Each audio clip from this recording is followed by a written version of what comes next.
Hello, my lovelies. I am Madam Crystal Butterfly. And today I am reviewing The Flower Drum Song by C.Y.Lee.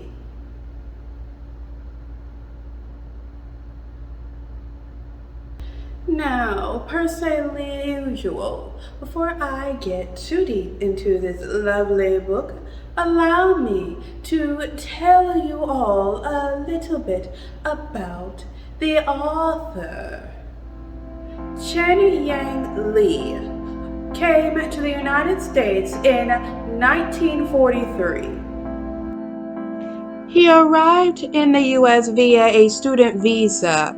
At the time, he was desperate to escape China because World War II was going on and he had no desire to be in the middle of a war zone. Soon after he arrived, he attended Yale University and received a Master of Fine Arts in 1947. Later, in 1957, he wrote his first novel, The Flower Drum Song. The book had been turned down by almost every major publisher in New York. His literary agent even told him she was going to try to get the book published one more time, and if it failed again, she would send the book back and he should focus on finding another line of work. 1 month after he had his discussion with his literary agent, he had to go to New York to see his editor. And his editor let him know that apparently his manuscript had landed in the sick bed of an 80-year-old reader who worked for a publisher screening submissions. Apparently, the poor man was so ill he did not have the energy to write a full critique of Mr. Lee's book. So he scribbled the words, "Read this," on the cover right before he sadly passed away.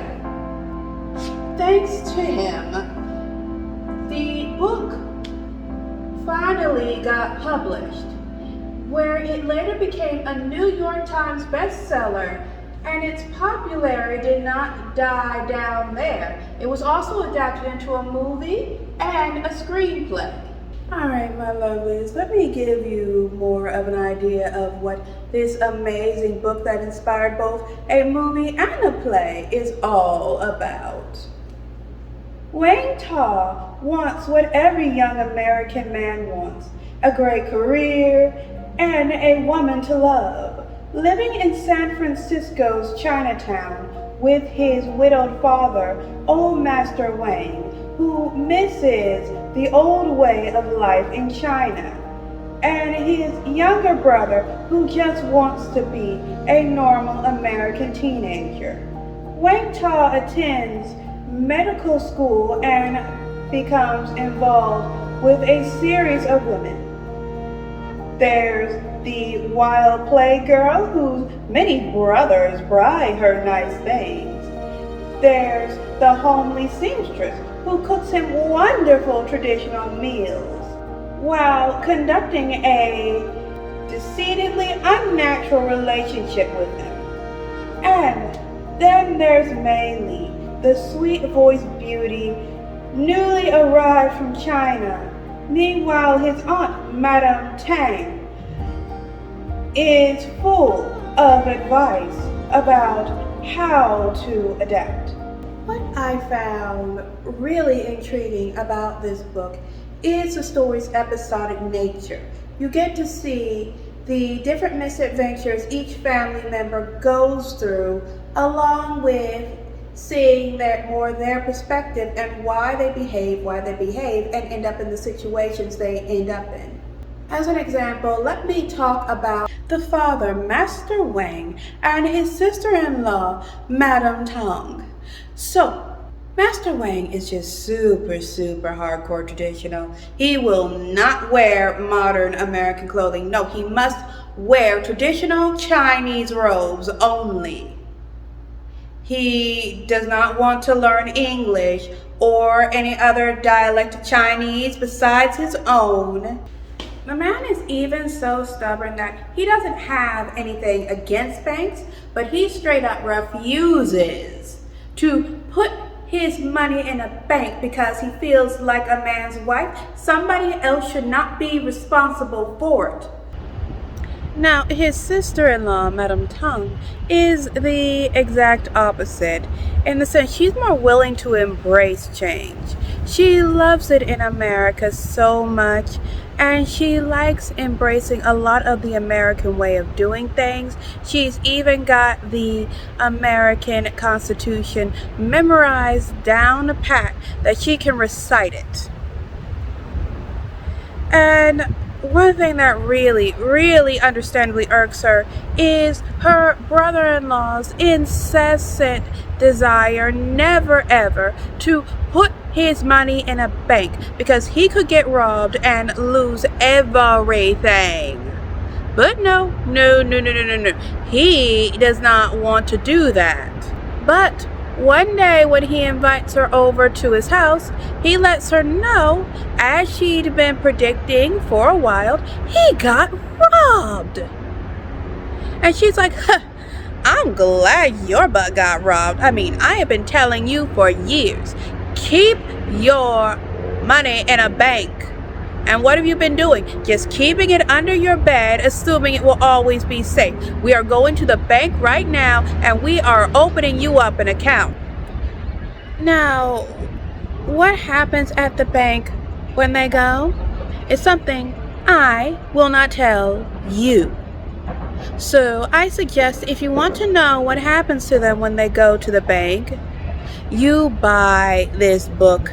And I'm telling you, these episodic stories in this book are just super good. You need to pick up this book right away. Alright, my lovelies, I am also going to tell you all a little bit about the character Wang Tao. Now, Wang Tao, he wants to have the freedom to just, live the typical American lifestyle his way.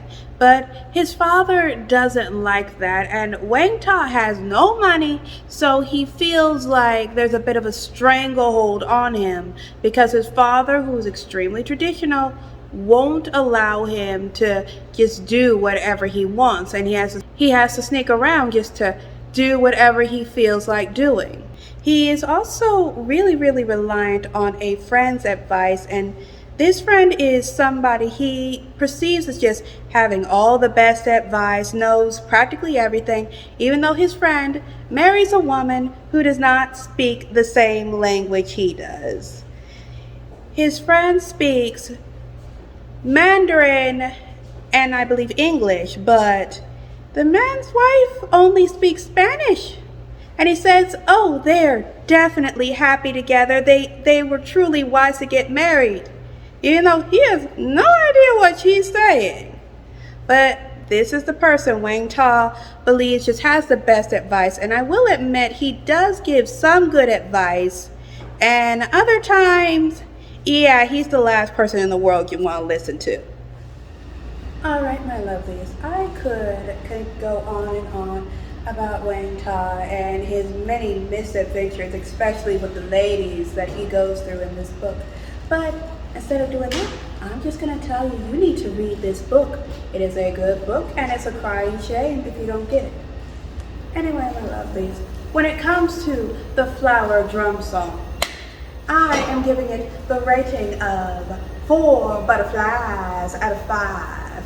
It would have gotten 5 butterflies from me, but there is a scene in the book where a female character does something really mean. It was unnecessary for her to do, and her husband's told to beat her, and it said like, just go beat your wife, she was acting up.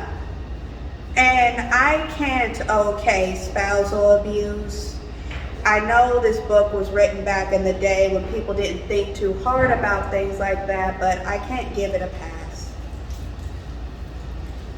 Anyway, my lovelies, as I was saying before, despite that part of the book, the story is Very, very good, and you should grab yourself a copy. Alright, my lovelies, if you made it to this part of the video, I'd like to say thank you, and please give it a like, leave me a comment, and if you have not yet, slap the subscribe button like it owes your money, and don't forget to give that little notification bell a ring.